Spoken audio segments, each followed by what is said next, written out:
Hello friends, तो चलिए बच्चों, हम अपने कक्षा छठी की नूतन सरल हिंदी माला की पुस्तक का 11वां अध्याय कंटिन्यू करते हैं। तो शुरू करते हैं। योगासन करने से श्वास लेने में तीव्रता आती है, जिससे फेफड़ों की कसरत हो जाती है। इससे कार्बन अधिक मात्रा में जो है निकलकर ऑक्सीजन की आपूर्ति में वृद्धि होती है। श्वास आयु और प्राण से घनिष्ठ संबंध है श्वास का। अतः योगासन करने से व्यक्ति दीर्घ जीवन जो है जीवी हो जाता है। इससे श्वास संबंधी विभिन्न रोगों को ठीक करने में सहायता मिलती है।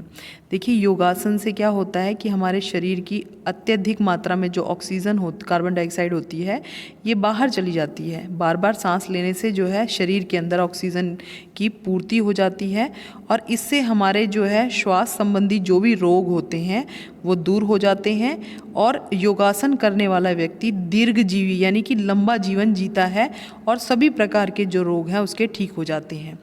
योगासन करने की क्रियाएं ऐसी होती हैं जो व्यक्ति के पाचन संस्थानों पर बहुत अच्छा प्रभाव डालती हैं। योगासनों के अभ्यास से जठराग्नि तेज होती है, यानी कि हमारे पेट के अंदर जो जठर अग्नि होती है, जो हमें भूख लगती है और खाना हम जब खाते हैं तो उसको पचाने में सहायता करती है, तो वो तेज़ होती है, जिससे भोजन को पचाने में सहायता मिलती है। योगासनों से रक्त संचार सुव्यवस्थित ढंग से होता है, यानी जिसको आप ब्लड सर्कुलेशन बोलते हैं। अगर आप योगासन करते हैं तो आपका जो ब्लड सर्कुलेशन है ये भी बहुत अच्छा हो जाता है। योगासनों के अभ्यास से संचार करने वाले अवयव पुष्ट हो जाते हैं। इससे रक्त से होने वाले रोग शरीर से बाहर निकल जाते हैं, और शरीर के सभी अवयवों को उचित मात्रा में पोषक तत्व मिलने लगते हैं, जिससे शरीर निरोगी बन जाता है। यानी कि कुल मिलाकर यदि हम देखें तो योगासनों से हमारे शरीर के अंदर के जो भी बीमार करने वाले जो भी तत्व होते हैं वो बाहर निकल जाते हैं, और हमें जो है हमारा शरीर जो है आंतरिक रूप से स्वस्थ होकर के और मजबूती प्रदान करता है। हमारे शरीर में बिना नली वाली बहुत सी ग्रंथियां होती हैं। इन ग्रंथियों से अनेक प्रकार के द्रव्य निकलते हैं, तो जिन्हें हम हार्मोन्स कहते हैं। यह द्रव्य रक्त में मिलता है, जिससे हमारा शारीरिक और मानसिक विकास संभव होता है। इससे संतुलन बनाना आवश्यक है। इसकी कमी या अधिकता से अनेक बीमारियां हो जाती हैं। तो देखिए, जब हमारा जिस तरह से आपने सुना भी होगा कि हार्मोनल चेंजेस की वजह से कई बार हमें बहुत सारी जो है दिक्कतें हो जाती हैं। तो देखिए, यदि हम योग करें तो ये जो हमारे ये जो द्रव्य हमारा रक्त में मिलता है, इससे जो है हमारा शरीर और मानसिक जो विकास होने में जो ये सहायता करता है। यदि हम योग करेंगे तो ये हमारी जो है हमारी शरीर की बीमारियों को दूर करेगा। इससे हमें किसी प्रकार की जो है बीमारियां नहीं होंगी। इन सभी ग्रंथियों को प्रभावित करने में योग का देखिए बहुत महत्वपूर्ण स्थान है। यानी यदि हम योग करते हैं तो ये जो द्रव्य है ये हमारे जो है शरीर को स्वस्थ रखने में ही हमारी मदद करता है। हमारे शरीर में अनेक नाड़ियों का जाल बिछा हुआ है। हमारे शरीर में संदेहवाहक, स्नायु मंडल तथा रक्तवाहक और प्राणवाहक नाड़ियाँ होती है। देखिए कितनी प्रकार की हमारे शरीर के अंदर नाड़ियाँ होती हैं।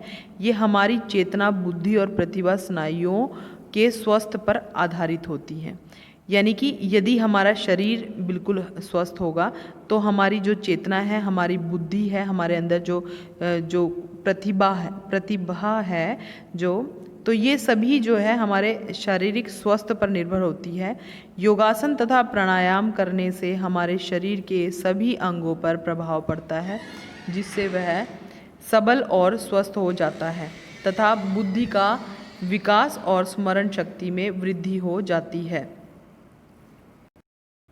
तो देखिए, योगासन से हमारा शरीर तो स्वस्थ होता है, साथ में हमारी बुद्धि का विकास होता है, स्मरण शक्ति भी हमारी बढ़ती है, और इससे जो हमारे नेत्रों के सूक्ष्म तंतु होते हैं वो भी योगासनों से बहुत अधिक प्रभावित होते हैं, यानी कि वो मजबूत होते हैं, हमारी नेत्रों की ज्योति बढ़ती है। योगासन करने से हमारे शरीर की सभी मांसपेशियां स्वस्थ होने लगती हैं। हमारा जो शारीरिक स्वास्थ्य है तंतुओं और कोशिकाओं के स्वास्थ्य पर निर्भर रहता है। देखिए, योगासन से हमारी सारी मांसपेशियां जो हैं मजबूत होती हैं। तो शरीर के अंदर जितनी भी स्वस्थ तंतु हैं और जो कोशिकाएं हैं वो सभी जो है योगासन के सहायता से ही जो है स्वस्थ हो मतलब सही तरीके से काम करते हैं। यदि हमारे शरीर को उचित व्यायाम नहीं मिलता तो हमारे विभिन्न अंगों में चर्बी चढ़ जाती है, और यदि चर्बी बढ़ने लग जाती है तो अगर हम ध्यान नहीं देते हैं तो उससे हमारे शरीर में अनेक प्रकार के रोग हो जाते हैं, जैसे हृदय रोग, रक्तचाप, प्रमेह, वायु प्रकार, मधुमेह, मोटापा आदि। ये सभी रोग जो है शरीर में हो सकते हैं, जिससे हमारा जो शरीर है अस्वस्थ हो जाएगा। देखिए, अगर शरीर में वज़न बढ़ता है, मोटापा बढ़ता है तो उससे बहुत सारी बीमारियों का जो है शुरुआत हो जाती है हमारे शरीर में। नियमित आसन करने से हमारे शरीर की जो चर्बी है कम हो जाती है और शरीर स्वस्थ बनता है। आसन करने से पेट, कमर, घुटने की जो चर्बी है वो कम होने लगती है, जिससे हमारा शरीर पूरी तरह से लचीला बन जाता है। आसन करने से ही हमारी जो शरीर है वो चुस्त दुरुस्त रहता है। तो आसन हमारे लिए कितना ज़रूरी है तो बच्चों आप समझ गए होंगे। हमारे शरीर में 206 हड्डियां होती हैं। इन हड्डियों की अस्वस्थता और निष्क्रियता से हमारे शरीर में अनेक रोग हो जाते हैं। यानी कि अगर हमारे शरीर की हड्डियां अस्वस्थ हैं, निष्क्रिय हैं, जान नहीं है उनमें, तो बहुत सारी बीमारियों का हमें सामना करना पड़ सकता है। नियमित आसनों के करने से शरीर की हड्डियों पर प्रभाव अच्छा बढ़ता है। हृदय, फेफड़े और रीढ़ की जो हड्डी है इसका भी व्यायाम हो जाता है। योगासनों में रीढ़ की हड्डी को आगे पीछे, दाएं बाएं, यानी कहने का मतलब ये है कि यदि आप अपने शरीर की हड्डियों को या अपने शरीर के अंगों को पूरा मोड़ते हैं, दाएं बाएं घुमाते हैं, तो इससे क्या होगा, इससे हमारे शरीर में लचीलापन आएगा, जिससे हमारी हड्डियों का पूर्ण विकास होगा, शरीर स्वस्थ बनेगा। हमारे शरीर की आंतों से तथा मूत्रवाहक प्रणाली के माध्यम से शरीर की निरंतर सफाई होती रहती है। देखिए, हमारी जो आंतें हैं और जो हमारे जो मूत्रवाहक जो प्रणाली है, सारा सिस्टम है जो हमारा, जिससे हमारा जो वेस्ट होता है ये बाहर निकल जाता है, ये सारा का सारा ये हमारे शरीर को साफ करता है। यदि ये तंत्र अपनी सफाई का कार्य ठीक प्रकार से नहीं करते तो शरीर में अनेक रोग हो जाते हैं। जिस तरह कब्ज़ इत्यादि वगैरह की मतलब कब्ज़ होने की वजह से जो हमारे शरीर में नुकसान होता है, अगर ये सारी की सारे मूत्रवाहक और आंतें यदि साफ़ ना हो तो बहुत सारी बीमारियां हमें फेस करनी पड़ सकती हैं। योगासन करने से सफाई करने वाले जो अंग होते हैं वो सक्रिय हो जाते हैं और कब्ज़ भी दूर हो जाती है। यानी कुल मिलाकर यदि हम देखें तो योगासन हमारे जीवन का अभिन्न अंग होना चाहिए, और यदि हम जो निरंतर योगासन करते हैं तो हमें किसी भी प्रकार की, चाहे वो कब्ज़ है, उच्च रक्तचाप है, चाहे किसी भी प्रकार की जो मधुमेह है, किसी प्रकार की बीमारी है, वो हमें नहीं होगी। इस प्रकार योगासनों के ढेर सारे लाभ हैं।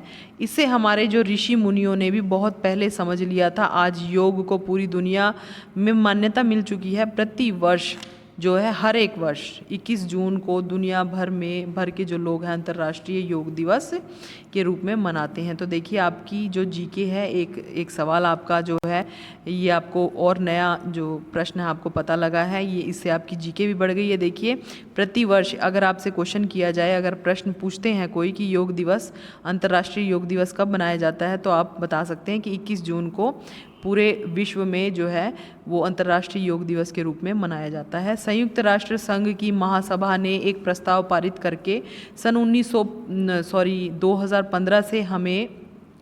2015 से इसे मानने की स्वीकृति भी दे दी है कि भाई हम 21 जून को अंतर्राष्ट्रीय योग दिवस के रूप में हम मना सकते हैं।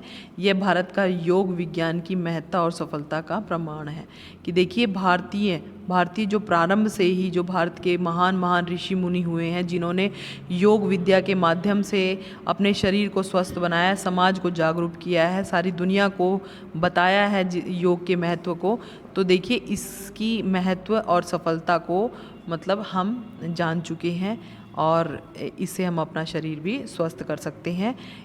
तो देखिए बच्चों, ये आपका जो पूरा का पूरा जो ये अध्याय है ये आज कंप्लीट हो गया है और आशा करते हैं कि जो आपको ये पाठ है योग सफलता का मूल मंत्र, ये आपको अच्छी तरह से समझ में भी आ गया होगा और आप योग के जो महत्व को भी समझ गए होंगे और आप निरंतर जो है आपने योग करना है जिससे आपका शरीर जो है स्वस्थ रहेगा। Thank you, have a nice day.